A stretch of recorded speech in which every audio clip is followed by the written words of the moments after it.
Hello, good morning everyone. Forristicat here, wanting to put my thoughts on Grand Theft Auto 5, or at least my initial reaction to this video game. So my initial thoughts were actually a little bit sort of below average. And this is because I sort of judge a video game a lot by, at least it was a video game in terms of like storyline that I'm paying attention to. I judge it a lot by its opening sort of sequence. With GTA 5, it opened with this, bank robbery. And I was really looking forward to how the sort of title sequence would actually sort of play into it, like when actual Grand Theft Auto 5 sort of logo would appear. And this is a callback, to Red Dead Redemption, which had one hell of an opening sequence, which got you thinking how, John Mars is on a train, he's thinking he's looking at different conversations, then boom, it says, Red Dead Redemption, and Red Dead Redemption ended just as strong. So I'm like, okay, this is, a Rockstar, similar sort of vein here, let's see what they do with the opening sequence. And the opening sequence was okay, but I expected it to start a little bit more crazy than what it did.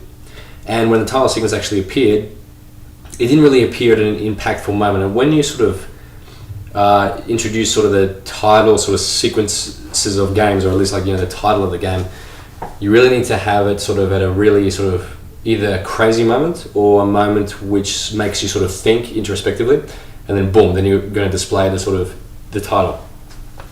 This did not really happen in Grand Theft Auto 5. They sort of just shove it in there randomly, and then the scene sort of it faded to black very quickly. So I was a little bit disappointed with that.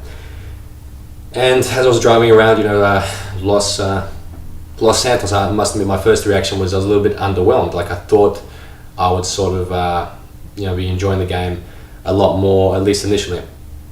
But it wasn't until a song came on the radio that I liked, and I was driving around Blaine County with Trevor, and similar with Michael around Los Santos, looking at all the sort of different parts and stuff, and remembering that I can literally go anywhere here. That's when I realized, okay, that's when I started to get excited. I'm like, yep, that's right, I remember now what this game is about. This game is about open world exploration and freedom amongst a bunch of crazy, psychotic, off-the-wall characters, all driven for some quest for power. And once again, the sort of things which made the past Grand Theft Auto games good overall hold true here. And I think that above all else, it's the characters and the storyline and the interplay between these characters. And it's always nice to see really strong, funny characters, like crazy characters. I really didn't think that they would push Trevor that hard, but that they sort of did, and that leads to a lot of humor in the game. And I think that they really had to do that, because I think that and this is a problem with many sort of things out there in fandom, is that the benchmark is set already pretty high, so they've got to go even higher. And I think that if not with Trevor's character, and Franklin's character is a little bit watered down. Someone at work was saying that it should have been fleshed out a little bit more, and I agree. Well, I think I'm at least halfway through the game, so unless something changes sort of dramatically or whatever. Michael's character is okay, but Trevor's character really is sort of, I guess, the sort of fuel behind this story that we're seeing to unfold. And yes, the characters and how they interact with each other, and knowing that all these characters are pretty strong, and just seeing all the conflicts between each other, and the music, and I guess the whole feeling that this world really does feel, this world is really detailed, and that's where I was going to look for this game to be good, and it is good in that way. And just the whole fact that you can go on a helicopter and you see all the details, and then knowing that, for example, parachuting down off a plane and then seeing a car there, and then landing on that car and stealing it is great. The quick save feature is great. What else? So one of the major things which I really like about this game is how it feels sort of always free-flowing. That's much in respect to how you can switch between characters, going from your one character to another, and it sort of zooms up and then it goes to another sort of area of the place. And yes, they have put a lot of these cutscenes in where it shows them doing something else. I'm going to nitpick here, but sometimes you'll finish a mission or whatever, and then you'll switch to another character, and you'll be doing something which sort of doesn't really make sense, or is too soon after you completed a mission. And I realize that this is the really nitpicky, but these are the sort of things I'm looking for now. What else? Yes, the cutscenes going from sort of your walking around every day in this place to actually going to a mission how it's seamless, and you see the characters sort of interacting with each other before you actually walk up to the mission start point, and then as a result it sort of cuts right to a camera right behind their back and it leads straight into the mission. That is great. I think that the loading screens in past GTA games were sort of cutting people out of the immersion factor, and the fact that there is sort of, I mean, yeah, it takes like, a year to install it, takes like 30 seconds to load or whatever, but once you're in that story mode, everything sort of flows on for each other, so you can do all this crazy stuff and then straight into a cutscene, and it really does feel like you've gone about your day, your whatever you're doing personally in the game, straight into like a mission cutscene, and it feels like it's all joined together. And Rockstar did a very sort of smart choice like that. Another thing is how these characters are much more expressive, so they'll like Trevor will like say vomit or whatever, and then you'll gain control of him as he's sort of as just when he's like wiping off the vomit or whatever, and you're still controlling him. And I guess the best way I can describe it is like the difference between the latest Elder Scrolls game Skyrim and the previous one, which I think was Oblivion. Correct me if I'm wrong. How they kept like what's good about it and they sort of upgraded. So the differences between like Skyrim and sort of the game before it was things sort of felt a little bit more real. You sort of like saw more shadows and more light coming through. You saw all these little improvements through the menu and stuff like that. They really put effort into sort of what they could do to make it better. I mean, the quick save feature is an obvious one. The fact that you can sort of go on the internet at any time. I mean, it doesn't make sense that you had to go to one of these sort of internet cafes, which is just annoying just to use the internet.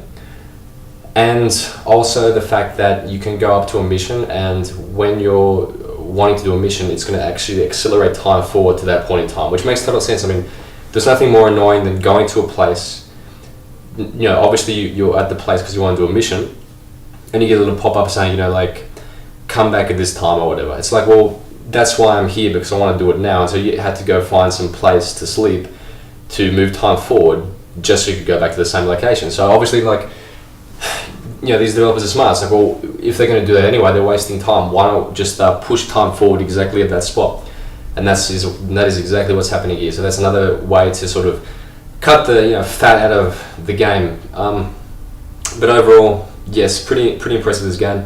Opening sickness could be a little bit better. I must admit, I am getting a little bit bored at times, but I'm learning that it's really what you put into this game, and the fact that you've got this massive open world, and especially like just how big it is. I think they said that like it's better, bigger than Max Payne, Red Dead Redemption, and some other games that are all combined. It really does get a confirmation where you're sort of flying over in an airplane or in a helicopter, and you can see all the wilderness of Red Dead Redemption. The sort of gunfight mechanics of Max Payne 3, and of course you're in a sort of city, skyscrapers and celebrities and cars and all that stuff from your Grand Theft Auto series.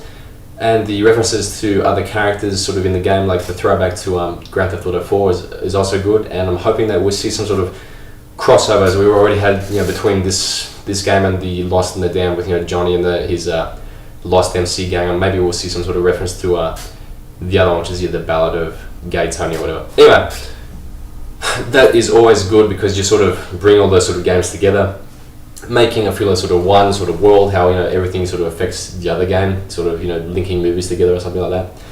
That's great. So overall, yes, this game is pretty good. It's epic. Does it does it have its flaws? Yes, it does. Like I said, like there's a couple of bugs out there, like you can't save your sort of your cars or whatever, or sometimes when I'm going through to change my clothing, the clothing will sort of pop over to a sort of another the old clothing which I was wearing before. But this is a massive game, so fair enough. If they just release an update to this, no dramas, I'll update it and it should be okay from there. Yeah, regardless, I mean, this game is just it's epic in terms of scope, and these missions are really fun. They really are fun to play. I don't find myself frustrated at all. Like, I don't mind the sort of auto lock system, that's fine. As long as it keeps the story moving, I'm cool with it. And yeah, I'm genuinely interested to see where this story goes. And online, I mean, online's had its dramas with that iFruit app. Like, I couldn't even save photos and stuff, but obviously the servers were getting hammered a lot. But yeah, like, I really want to see how sort of online plays out. And you can imagine like playing online with friends and meeting up at various places and stuff like that. It should be very interesting. Overall, yes, Grand Theft Auto 5 was always going to be good. A little bit underwhelmed in terms of sort of these bugs, in terms of some of these cutscenes, and sort of this little bit disappointed in sort of Franklin and Michael a little bit. but I'll get into that more later. This is my initial reaction video. Not much more to say. Forristicat, goodbye.